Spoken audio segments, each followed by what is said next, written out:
के 5 minute translation अर्थात 5 minute के अनुवाद अभ्यास के इस विशेष सत्र में मित्रों आपका पुनः स्वागत है। आज की चर्चा में हम बात करने जा रहे हैं बैंकिंग ट्रांसलेशन की दुनिया से अर्थात बैंकों की दुनिया से अनुवाद।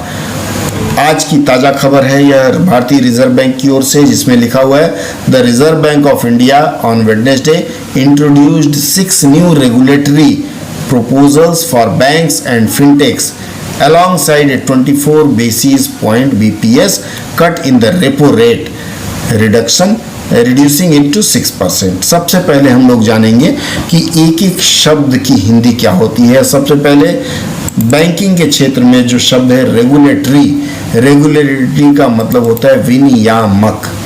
प्रोपोजल्स का मतलब क्या होता है? प्रोपोजल मतलब प्रस्ताव होता है और बैंक का मतलब बैंक होता है। फिनटेक का मतलब फिनटेक, चूंकि इसका लिप्यंतरण करेंगे। अलोंग साइड का मतलब होता है इसका साथ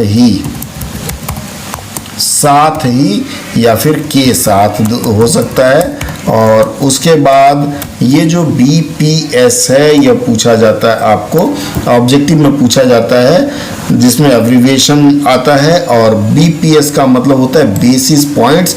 और इसके लिए बैंकिंग के क्षेत्र में अनुवाद या फिर जो शब्द सलाह दिया गया वह है आधार अंक। कट का मतलब कमी। और इन रेपो रेट, अब ये जो रेपो रेट है उसके लिए भारतीय रिजर्व बैंक के ग्रंथावली या शब्दावली में 2 शब्द मिलते हैं, 2 खंड, पुनः खरीद दर या फिर रेपो रेट। आप दोनों में से किसी एक का प्रयोग कर सकते हैं। रिड्यूसिंग मतलब कम करते हुए टू 6%। अब अगर हम इसका अनुवाद करेंगे मित्रों तो अनुवाद करने में क्या आएगा, यहाँ देखिए ध्यान रखिएगा कर्ता कौन है, किसने कम किया है? तो भारतीय रिजर्व बैंक ने। कब किया है? On Wednesday. हिंदी में जब अनुवाद करते हैं तो समय और स्थान हम सामने ले आते हैं, तो यहाँ लिखेंगे भारतीय रिजर्व बैंक। अब यहाँ देखिए आरबीआई लिखा हुआ है, तो आप चाहें तो इसका लिप्यंतरण कर सकते हैं या फिर हिंदी वाला भारी बय लिख सकते हैं। भारतीय रिजर्व बैंक ने, आप बुधवार चाहे यहाँ लिख लीजिए, वेडनेसडे को बुधवार कहा जाता है।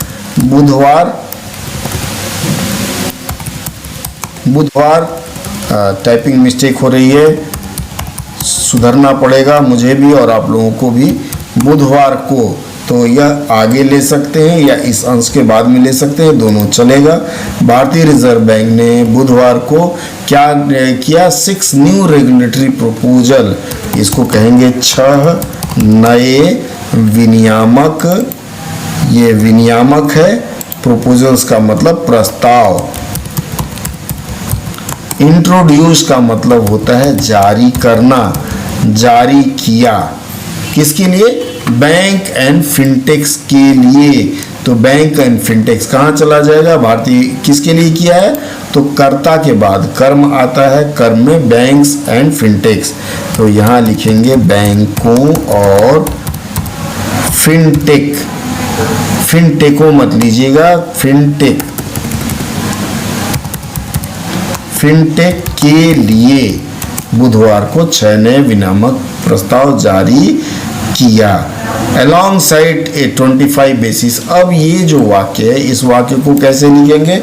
चूंकि अलॉन्ग साइड मतलब सबसे पहले इन्होंने क्या किया होगा? 25 बेसिस पॉइंट कम किया होगा।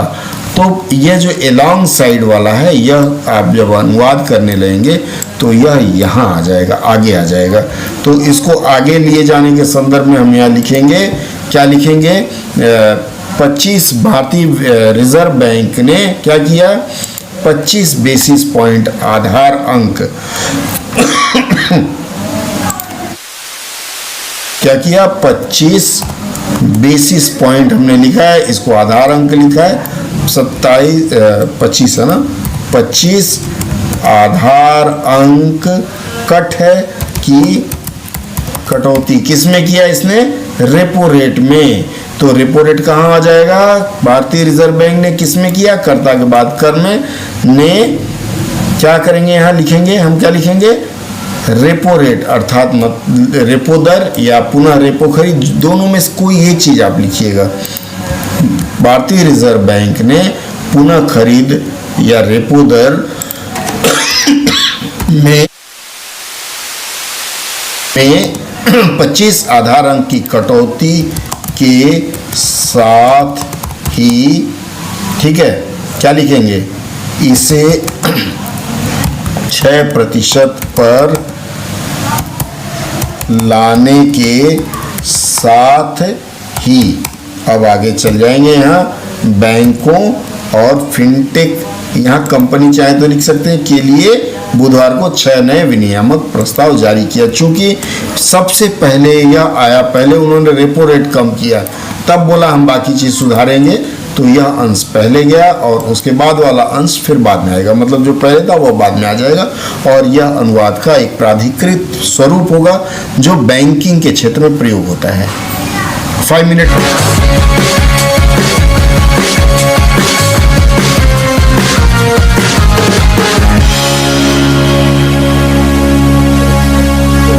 बहुत बहुत धन्यवाद।